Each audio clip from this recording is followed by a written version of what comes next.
Het was vrijdag een bijzondere dag op basisschool De Lier.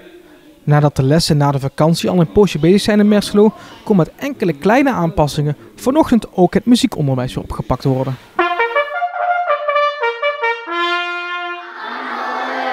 Vandaag is de fanfare er en die gaan eigenlijk de kinderen kennis laten maken met de verschillende instrumenten die ze bij de fanfare bespelen. In naam van Fanfares in Oda geven wij les op school. Dat doen we in samenwerking natuurlijk met de school. En de bedoeling is natuurlijk dat de kinderen kennis maken met de diverse instrumenten. En ik geef dan ondertussen ook blokfluitles aan de kinderen, zodat ze ook een beetje wegwijs worden in de theorie en in de praktijk. Nou, de kinderen hier op basisschool De Lier krijgen 1 keer in de 2 weken muziekles van een muziekvakleerkracht. En toen zei de fanfare, hoe mooi zou het zijn als de kinderen iedere week muziekles zouden krijgen. Dus door middel van een subsidieaanvraag kunnen we 1 keer in de 2 weken de fanfare op scholen de muzieklessen verzorgen. De basisschool en de fanfare zijn blij dat er met deze lessen weer gestart kan worden. Want muziek is belangrijk.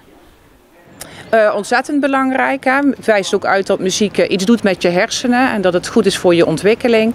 Ik denk dat het voor kinderen een hele fijne manier is van ontspannen, samen plezier maken, samen muziek maken. Waanzinnig belangrijk. Het is al zo vaak bewezen dat muziek slim maakt. Ze gebruiken beide zijdes van de hersenen hun motoriek, hun beweging, het nadenken, het anticiperen, noem maar op. Alles wordt heel erg sterk geprikkeld hierdoor door muziek. En door fanfares in te Oda werden alle registers opengetrokken in de klassen. Want Rijs weet goed, het is de toon die de muziek maakt om nieuwe jeugdleden te werven, die o zo nodig zijn voor dit en andere muziekgezelschappen. Ja, uiteraard, daar gaat het om. Je moet elk jaar, als je geen kinderen krijgt die muziekopleiding doen, is een gemiste kans. Dan is er weer een gat in de opleiding en in de vereniging. Het heeft elke keer, je moet aan de gang blijven.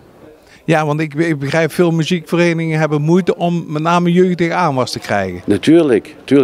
De kinderen tegenwoordig willen graag resultaat zien. En als je een instrument hebt, dan heb je niet meteen resultaat. Dus je moet blijven enthousiasmeren om die kinderen iets te leren. Ze zijn nu vaak met elektronica bezig.